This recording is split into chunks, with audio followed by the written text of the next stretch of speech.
What's the secret to earning more money from your music other than relying on streams alone? Let's talk about the importance of sync licensing today.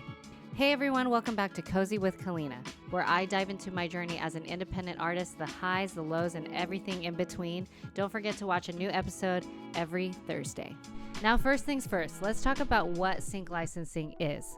Sync licensing is when an artist allows somebody to use their music in different places. For example, this can be commercials, films, ads, video games, just to name a few.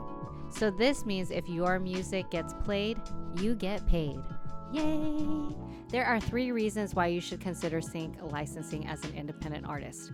Number 1 is that it provides you a steady stream of income. Unlike Spotify or other streaming services, having a good sync deal can give you upfront fees that are bigger than streaming. Number 2 is that it creates more exposure to you.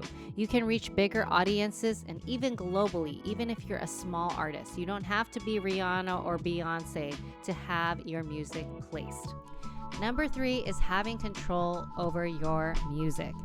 Now you can choose where to place your music, whether it be in advertisements or video games versus films or TV shows. It's really up to you where you want your music to be heard.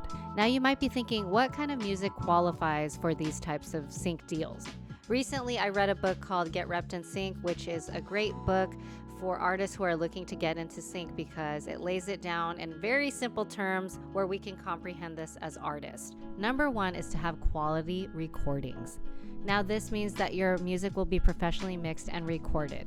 Number 2 is having instrumentals readily available. If you think about it, if you're watching a TV show or a movie, sometimes the music doesn't have vocals on it. So it's good to remember that instrumentals could be a very good thing, especially if you're a composer or producer, to get your music out there without having to be the artist yourself. Number 3 is having clear metadata. Now, having clear metadata means that you have information readily available for a sync deal. For example, who is the composer? Who is the composition writer? You need to know all these things and have it readily available so it's ready to go to be pitched.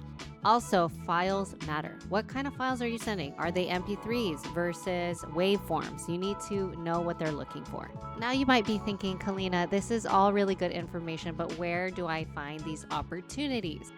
Sync agencies are a really great place to start because even though they take a percentage or a cut off of the licensing fees, it's good to build relationships with them because you never know what opportunities will lie in the future for you.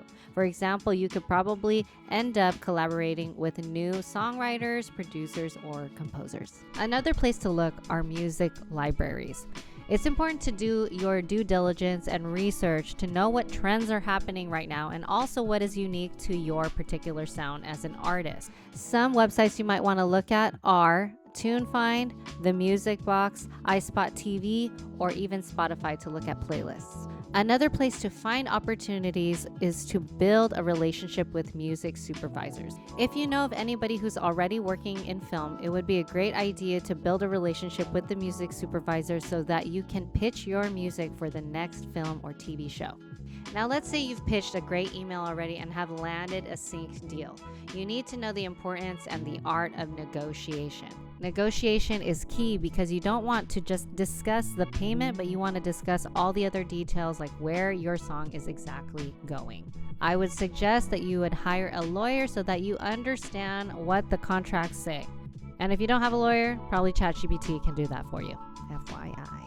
I can't stress enough how sync licensing is very important to you as an artist because it can level up your career in so many different ways, especially if you're a composer or a producer or musician. If you're interested in learning more about sync licensing and what kind of topics that they're looking for different songs that you're pitching to music supervisors or how to pitch an email, I would highly suggest reading Get Repped in Sync. I feel like it really changed and opened up my eyes, and I will leave a link in the description below. Hope you found this to be helpful as an independent artist. If you want to hear and watch more videos about music education, I would love to hear the topics in the comments below. And as always, don't forget to like, subscribe, and hit that notification bell, and I'll see you on the next episode. Thanks for watching.